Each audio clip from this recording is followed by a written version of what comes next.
Yeah, I just think that if there is a space, Mm, if we had a space that we can get artists to be able to be a part of it, and it's like a community, like a mm, national thing. Like there's branches. Like there's a branch here in Connecticut. There's a branch in New York. There's a branch in the UK. Branch in Nigeria. Branch in India. Like branches. You know what I mm. mean? Yeah, yeah, This yeah. is just me talking crazy. I'm not saying there should be branches, but there should be like some um sense of priority to curate the arts. I don't think there is a priority for that here in the States. They're always budget cutting everything. But they always have money for bombs. So it's like, oh, we just got to budget cut all this so we can keep bombing people or some shit. Mate, I don't fully know honestly, the issue. yeah. Yes, it's definitely a thing. Like even here, like government funding for music and the arts industries. I mean, they did put quite a bit into it at one point, but yeah, I don't know. It's always up and down, isn't it? You know, they put a lot of money. They don't Yeah, really put a lot of money onto it. Or prioritize the arts. It's like yeah, it's mad. it saves kids' lives. It keeps kids out of trouble. You know, like if Mm, you teach a kid how to paint and they fall in love with painting, they're not going to go out in the streets. They're going to be in the home painting. They're going mm. to Oh, be at home, yeah, home in their craft. yeah, I know my exactly. wife. And it's yeah, exactly. That's it. And like yeah, same with me with guitar. I was literally obsessed with it. Like I like anything. Like you know, I would just be playing like Jimi Hendrix and blues, BB King and stuff like that in my room, just Nice. constantly. You know what I mean? Just playing to backing tracks and like that was so exciting to me. Like just doing that. Like I did. When people said like, "Oh, do you want to come out and do, I don't know, hang out for a bit?" I'd be like, "Oh, that means I can't play guitar." And yeah, but it's like you know yeah but yeah it's definitely important. I mean like you say like live events and music everything like we would not be a lot of people would not be existing and we wouldn't be able to survive without music like a full Right. stop you know full stop. I don't care what people say. Like you can't like it's imagine if there was no music like that it's on everything. It's everywhere you go, in shops, in your car, in your house, on the TV, on your phone, everywhere. Like if there was just no Right. sound to that, imagine it would be the most boring world ever. And especially like you know, music brings people together. Like when you go to a gig, you know, you stood shoulder to shoulder to someone who you don't have who you never met, but in that moment, it's like a great experience, isn't it? And it's almost like you bond because of this thing you Right. both love so much, you know. Right. So that's the thing I really take, especially from live gigs and stuff like that. Is that sort of thought of it is the way of thinking about it like that. It's like so nice. Do you know what I mean? Right. It definitely gives a easier sense to build community and stuff like that. Mm, And that's why you see people in their cliques. Like I went to a performing arts school, and you know the music theater kids were with the music theater kids. I was a theater mm, arts major at the time, so I was with the theater arts kids. The dancers were with the dancers. Everybody wanted to go out with the dancers because the dancers were the cutest. But and then you had the musicians with the musicians. mm. And then you had the photographers with the photographers. Everybody was with their own cliques and stuff. And Ah, what would have been more impactful if we were able to branch our cliques and be like, hey guys, we have all this fucking talent in this damn art school. Let's do some mm, shit together. But you know, we're kids. Kids are gonna stay with their cliques. We only want to be accepted, so we're going to stay with who, what, and that's what adulthood as well too. We're only going to go around people that want to be accepted with. I'm not going to go to mm. somebody's house or aunt or uncle's house that I know been talking shit about me, and they get mad because they're like, "Oh, why he don't come around?" I'm like, "Oh, because maybe you're talking shit about me." Like, why would I show up? I'm not going to show Mm, up. Yeah, It's you just know. makes no sense. To smile on your Yeah. face while I know that you're like, oh, he's leaving his life downhill. He still thinks the music shit is gonna work, and he's fucking 29 years old. Like, I'm not. This is not things my family say, by the way. I'm just giving Mm. examples, okay? No. It's true. It's true. It's true though. It's true. People have an assumption about music, don't they? They don't see it as like a proper. Well, a lot of people don't, anyway. So some people are very respectful, but you know what I mean. Like some people really are like get a proper job, and it's like it is. It's a you know, when you're an artist, you're a business, and even like you know, anything in music, like if you're doing gigs, that's a business. Like you're providing a service for someone. You're, you know, a wedding or teaching guitar or anything like that in music. Like it's you know, it's not easy, and you have to learn for years to be able to do it, you know. That's the thing. That's the thing. And people think when you put out music, you just put out music, it's easy. Like it's like going on YouTube and uploading a video. It's not like that easy, you know. It's like there's so much to it and so much business to it that you don't think about. You know, it's not, you gotta be switched on as well as be good at what you do. You know, be good at making music, about making good music people like. You know what I mean? It's it's mad, but it's true. People have a very big misconception or a sort of stigma about it. And you're always learning. That's another thing. I always say that you're always freaking learning. Like even Jimi Hendrix was saying that he always went to practice and stuff like that, and that's Jimi fucking Hendrix. Like he was still practicing his guitar. I'm like, what else more do you need to practice, bro? You are God. Like you don't need to practice anymore. Like, but no, even from fucking Van Halen, they still hone their instruments. They're in their 70s now, and they still practice. They still discipline themselves. Like it's just an ongoing thing. It's a beautiful process, and you just got to fall in love with the process of practicing and homing your instrument and stuff like that. Like I did a gig once, and I was ashamed to talk about this gig before, but now I am not ashamed anymore. It's a learning experience. So Sugar Summers, you are absolutely right. We did that. Brother Filth. Sugar Summers is a singer in Connecticut who does reggae, and we offered to have him on our set to do reggae, and our band wasn't prepared. Our band was not prepared, and we should have spent so much more time. And you know what happened? It didn't look right on stage. It didn't look right on stage, and he heard it all and left. He only did a song and a half. He's like, I'm out. No, it's all that sort of stuff is we've all been there though. I feel like you have those at least one experience where you're playing something, or you know, playing, like I played guitar and something. I'm like, I don't know what the fucking playing. You know? Yeah, I know what I mean. I don't know what the hell the chords are or something, and it's like, you know, if you're gonna commit, that's the part of learning though, isn't it? Like you learn to, if you commit something, you work and do the work. It's a job, you know what I mean? So you turn up and do it. But yeah, we've all been there, haven't we? Like you just turn up to some things and you're like, oh God, I don't know what I'm doing. Oh yeah. And he kept putting the microphone on my djembe because I was soloing, and he was like, just solo, just keep soloing. This is the only thing that sounds good. I'm like, oh damn, it's that bad, bro? Like I couldn't even tell. I'm too busy working on my part. I was like, all right, I'm just gonna keep soloing. That's what he told me to do, solo. Let's keep soloing. But no, it is a learning experience, and it reminds you that even if you think you know your instrument, you don't really know your instrument. And that's another argument that he told me. He was like, bro, listen, you guys need to learn more about your instrument. Maybe you are good on other genres, but your reggae is trash right now. And the only good reggae musicians are just like half of y'all. Everybody else is us. So y'all need to learn. And I was so mad. He's like, he's talking about my people. He's talking about people that I spend hours with working on the craft. Like, of course, I'm going to kind of feel some kind of way about that. But I had to humble myself. Oh yeah, absolutely. Yeah, it's gonna hit you in the heart, isn't it? You know, it is when someone says essentially like, yeah, you know, I think you just you have that though, because you're not at a level where you've practiced enough and that you turn up somewhere where you actually like. When I started singing, I didn't start singing till I was like 15. So I literally was like, you know, I was rubbish. Like I was doing gigs, and when I look back, people probably looked at me like, he's not great. Do you know what I mean? But I literally just practiced. Like, I was terrible at singing, like terrible, like bad, as like really bad.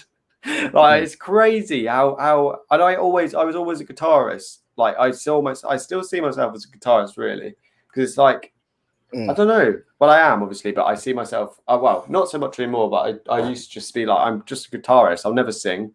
I hated the idea, and then I started listening to stuff like Dermot Kennedy, Damien Rice, and James Blunt, and people like that. And I just got into the meaning of writing lyrics, and like I love like emotional songs. Like I just love lyrics that are really metaphorical and really cleverly written. I was never really into like pop and like all that. I just loved singer-songwriters that were stripped back, like James Blunt and Damien Rice and David Gray and Ben Howard and people like that. And I think that was sort of a transition. Yeah, So you also like John Mayer too, right? Yeah, man. I watched an interview of him today, and he's like so cool. Like he's just such a cool guy. He's from Connecticut. He is. Fairfield. I grew up outside of Fairfield. Mate, it's actually weird. Like I was watching like the interview, and he's he talks like so poetically and metaphorically. It's crazy. But he's unreal. Yeah, he's like mega good, and he like his songs are great. And I think why I like him as well, because he plays blues like so well, but also he can play like a really like touching or really like nice sort of heartfelt melodies. Like it's a mix of both, and I think he's a genius, really. Let's be honest. Oh yeah. Him, what's her name? No, not what's her name. What's that guy's name? Lenny Kravitz. Him too. That's another Lenny Kravitz. Yeah, he's good. I love Lenny Kravitz. It is, and that's the type of sound that literally, honestly, is timeless. It's always going to be around. There's always going to be a market for it, even if it's not popular right now. And that's one thing I love about keeping genres, like becoming friends, becoming cousins. There's gonna be a future where there's gonna be like a funk or a jazz group, and then all of a sudden they just go into a fucking Afrobeat riff or a soca riff, and then they go back into jazz, and you're just gonna be sitting there as the consumer. Just your mind is just gonna be blown. You're gonna be like, "What in the hell did I just hear?" Like we have a song in Light Warriors where we have like a hard rock. It's hard rock at first.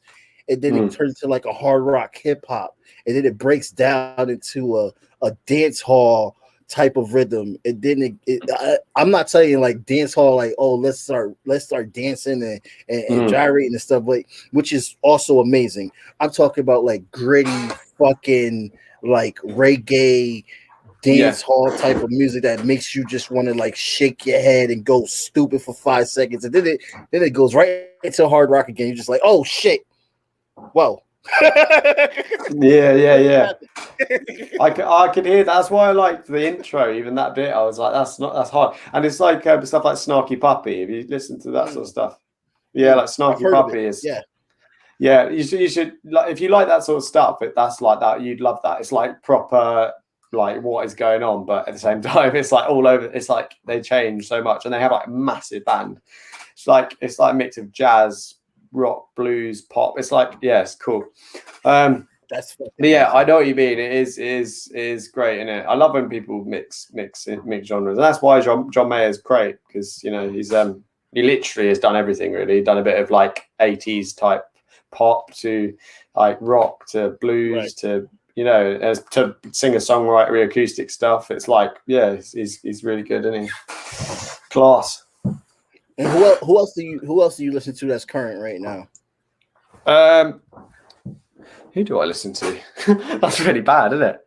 I won't be surprised. A lot of artists don't really listen to popular music right now. They're too busy working on their shit. So yeah. I mean, who I'm inspired by is literally like people like Ben. Do you know Ben Howard? Heard of him? Yes, I heard of Ben Howard. Mate, yes. I literally have so many people I need to send you. Like, it's great. Like, he is unreal. And Dermot Kennedy and people like that. And No, I still listen. I still listen to rock music, not much, but I do like, just go like, I love blues. Like I love like Muddy Waters and BB King and Led Zeppelin and people like that, and stuff like that. So yeah, no, but I do just love and Tracy Chapman and people like that, and just proper like. I'm a singer songwriter, so I guess I just love that sort of music. I just that's why I do it, because I just love that, and folky stuff as well. So yeah. What about you? What are you like? What's your like favorite? Who's your like favorite band or artist? Shit, all right. I'm all over the place, man. When it comes, because I have a favorite band in almost every genre that I listen to a lot. Let me see. I would say for Afrobeats right now would be Burna Boy. That's my fucking guy right now. For funk and soul and all that, you got to go back to the greats. You got to start talking about the Four Tops, the Isley Brothers. You got Isley Brothers, yeah. Sam Cooke.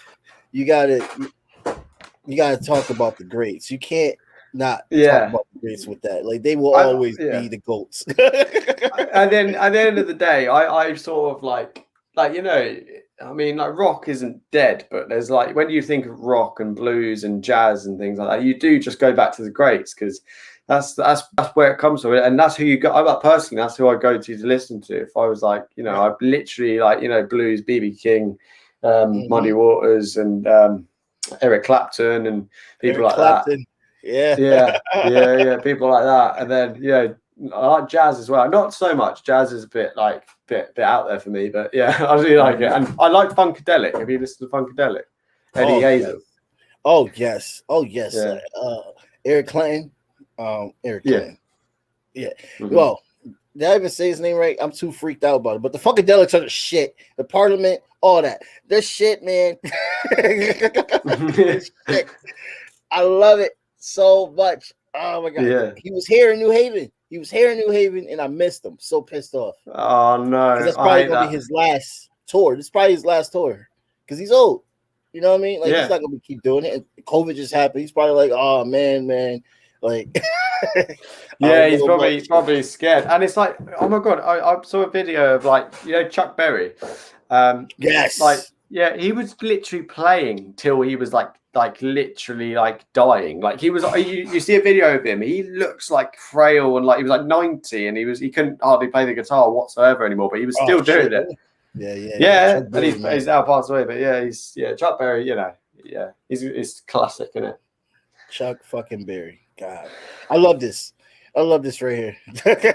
I love talking about people like that. But and I mean, I was like just into like rock though, and like people like Slash and people like that as well. Though I just love like classic rock guitarists and stuff. Oh yeah, they're dope too. Hard genre to play, especially when it gets to that metal. That's a very hard genre to play. Like I don't even know how they can do it. Like the notes they pull off, I'm just like, wow.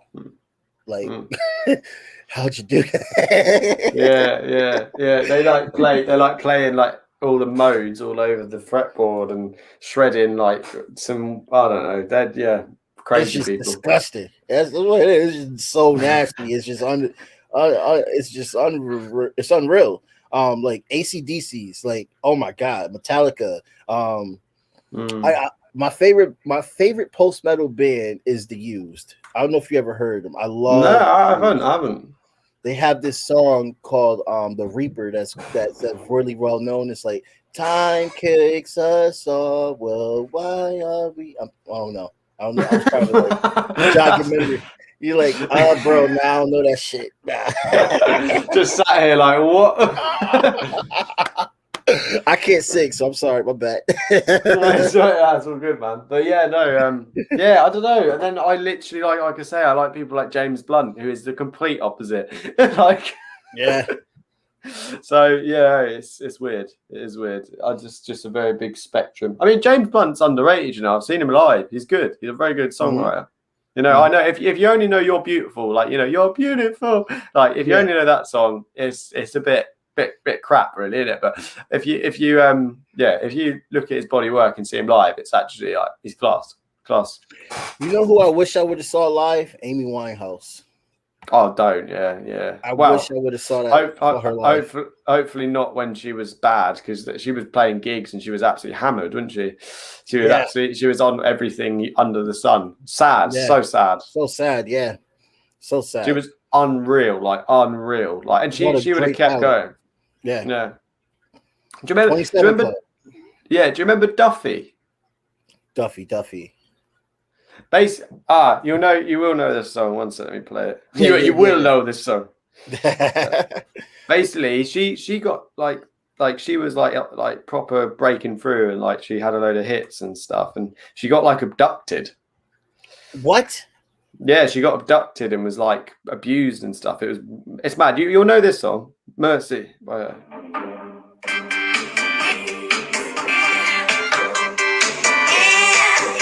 You know this one?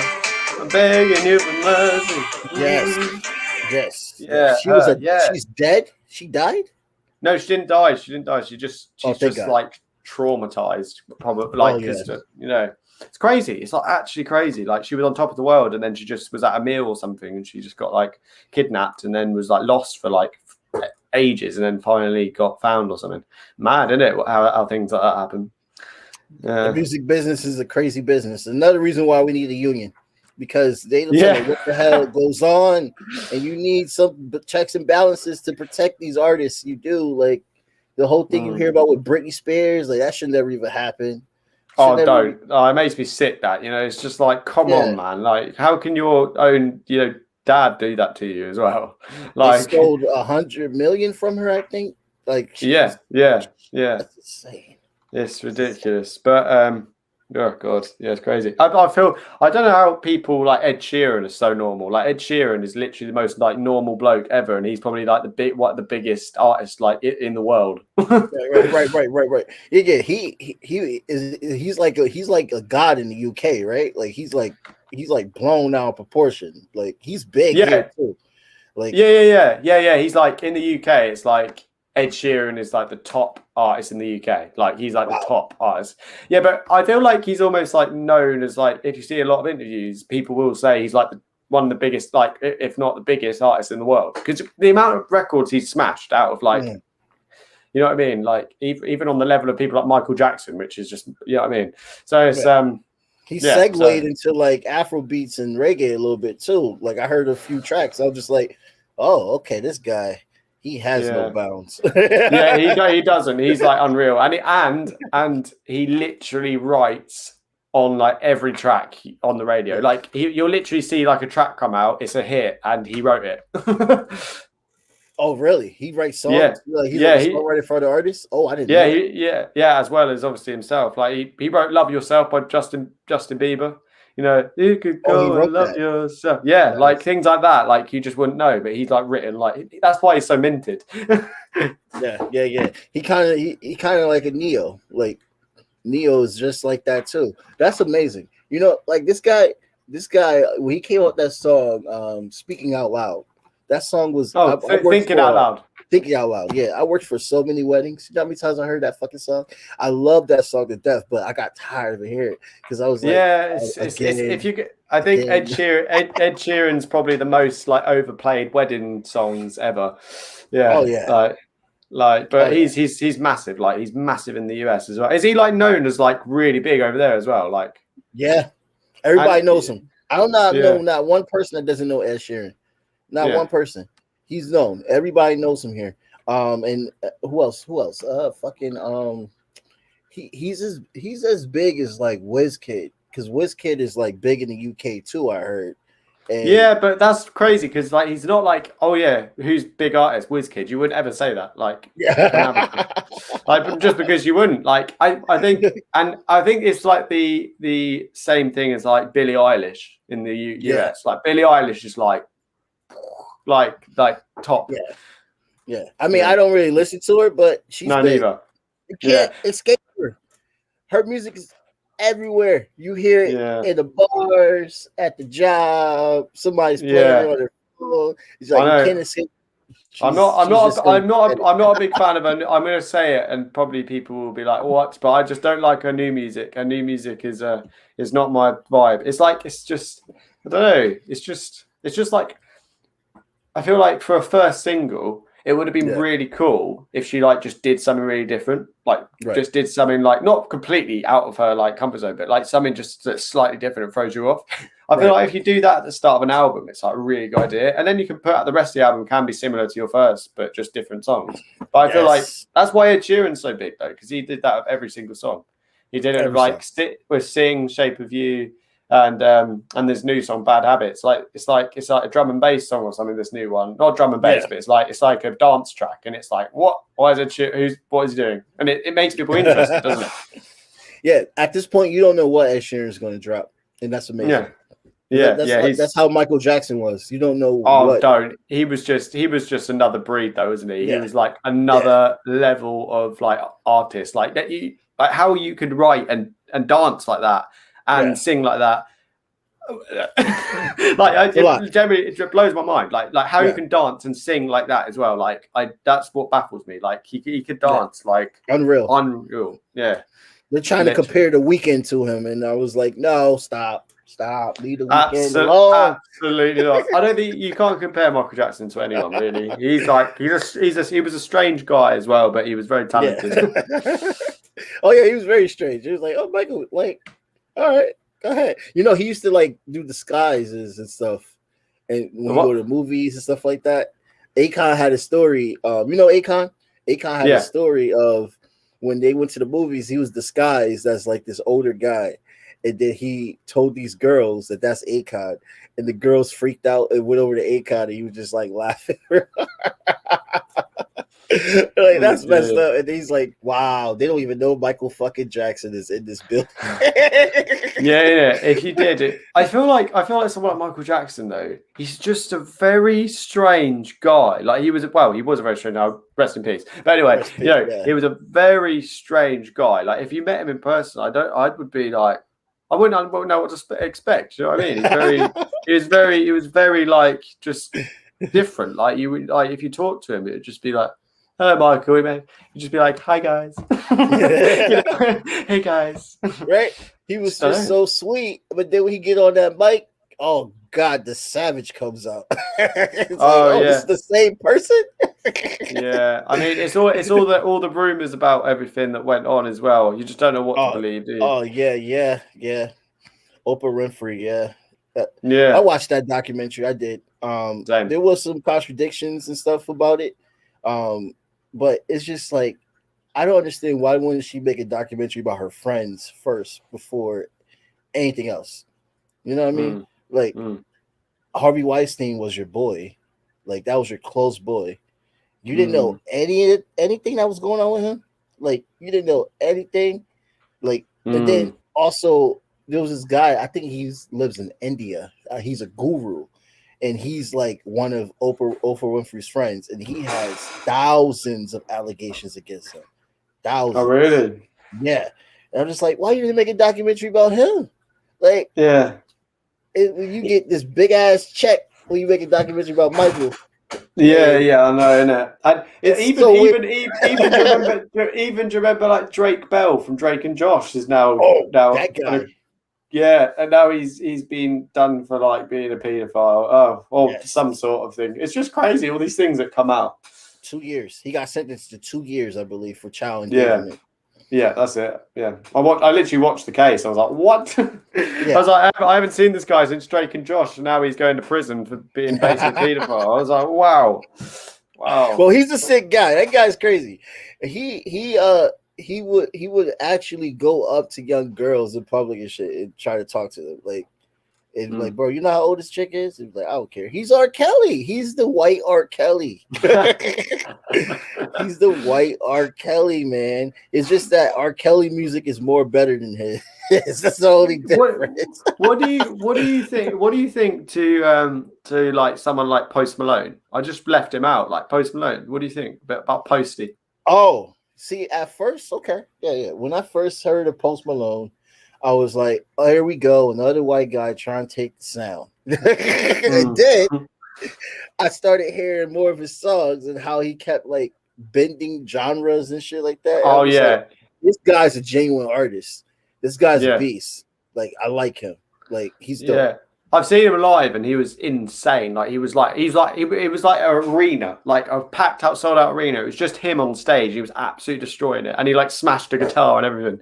I gotta see him live. He's good. You saw him in London? Yeah, in the O2 in London. Yeah, nice. Yeah, no, he's good. He's sort of disappeared at the minute, hasn't he? I haven't heard anything about him really. I don't blame him. Too much fame. He got too big. Yeah, he got way too big.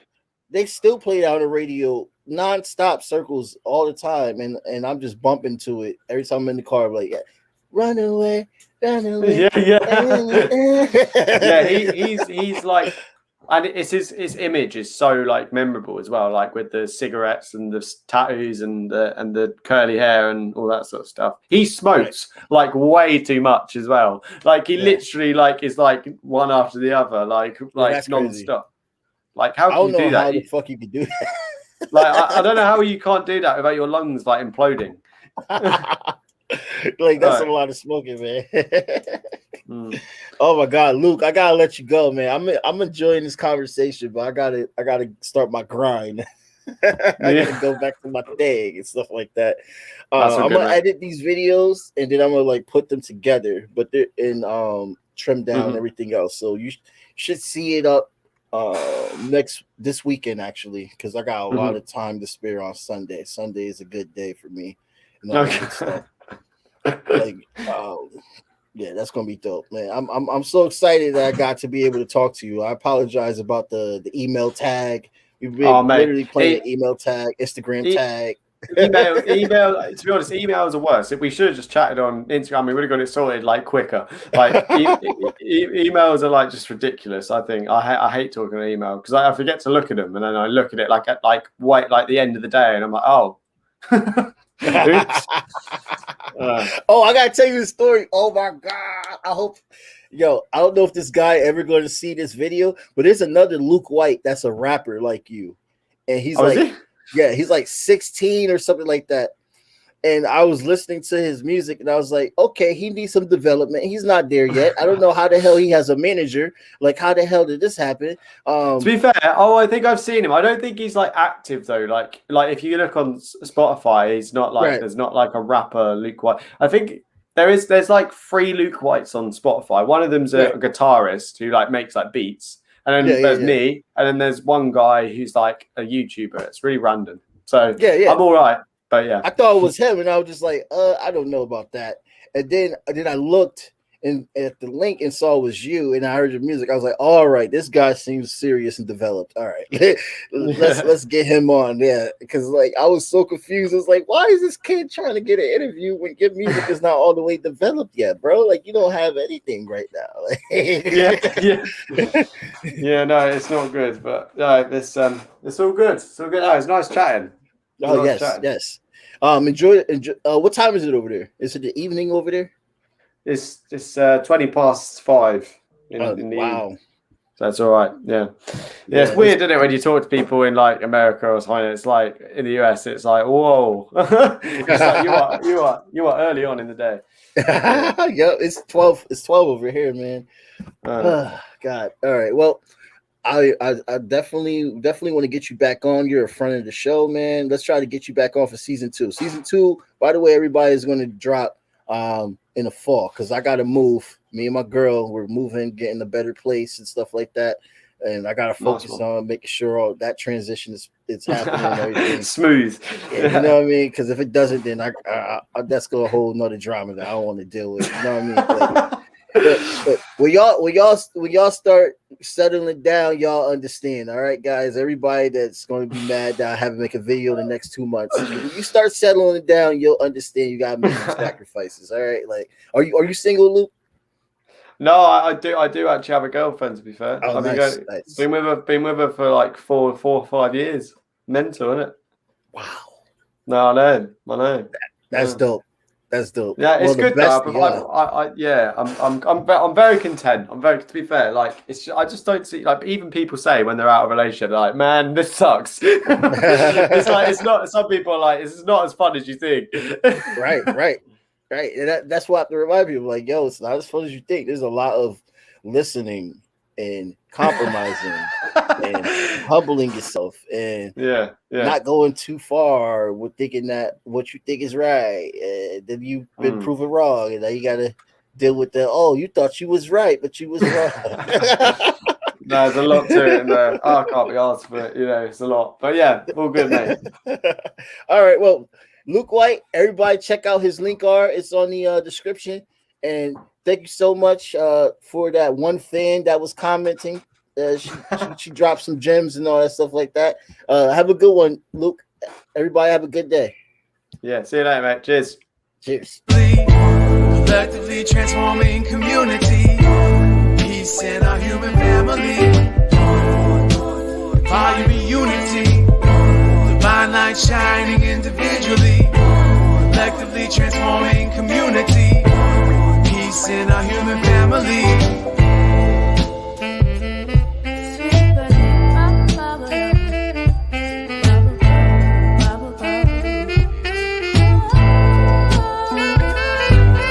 One love, one growth, as above, so below. Feel the pain in my soul, the red pill dissolved. Organized, no matter the cost. Politicians start wars, they don't fight, they send the poor. And nothing lasts forever as long as we stay together. Give hell to the masses, watch the unity rapture. This is for the kids and the culture. It's one love, one growth, one light, light warriors.